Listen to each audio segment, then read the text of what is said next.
the timetable for things, because you mentioned you holding some things back, but when do you feel like the MLL is, I don't want to use the word offensive because it makes it seem combative, but when do you feel like the MLL is going to make that serious push here before we know it, we'll find ourselves in the spring and then the summer where the fan, sports and lacrosse specific, will have a better idea of what the MLL is going to look like in 2019, because we're really starting to get an idea of at least what the PLL is going to look like in 2019. Well, I would say this. I'd say we have 18 years of history. We're going to play at Navy. Mm-hmm. We're going to have 8 home games, and we're going to have pretty much our full roster at the Bayhawks, right? So nothing's really changed for us. I think that we'll have. I think we'll grow 12 to 15% again this year. Mm-hmm. Not concerned about what any league's doing, right? I mean, that's the NLL has been an issue for the last 5 years under the past leadership, and they just didn't want to go meet with them.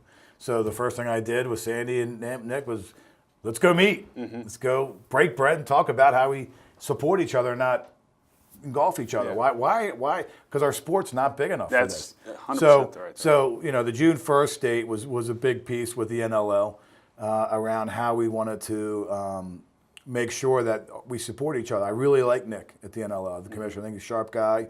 And we would even consider looking at an NLL team in our new complex that we build, right? Because we really do believe in what they're doing, their leadership too. And they went through the exact same thing we did. They just did a year and a half before we did. Mm-hmm. And they got their new leadership in and brought a sports marketing, branding professional into the sport. Yeah. So I'm always excited about that. One of the things I wish Paul would do, if they're going to do it, is bring in some sports marketing, branding people, not deck guys or guys putting money in, but guys that actually know how to run the business. Because ideally, Evan, the ideal world would be Paul figures out how to get 4 teams. Say he ends up with 4 really good, solid teams and find 4 owners. And then that's how we get to 12.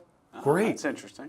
What do I care? Yeah. I don't care how we get to 12 as long as we get to 12. Yeah. So, and whether they buy us, we buy them, or we merge together, whatever it is, those are all things yet to be determined. Sure. What the season's going to look like next year, there's no doubt the MLL will have its teams, the supplemental drafts, the rosters are filled. The question will be, what's the names on the back, which has always been an issue in the MLL.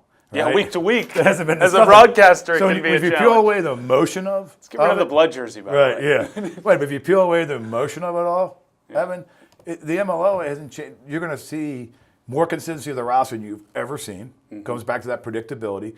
My fans just wanted the same guys out there. Yeah.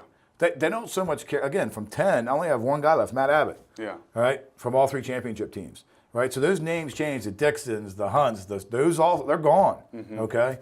Great alumni, they come back to the games, love seeing them, but they've all moved on. So it just cycles over, right? It cycles over. And the brand is important.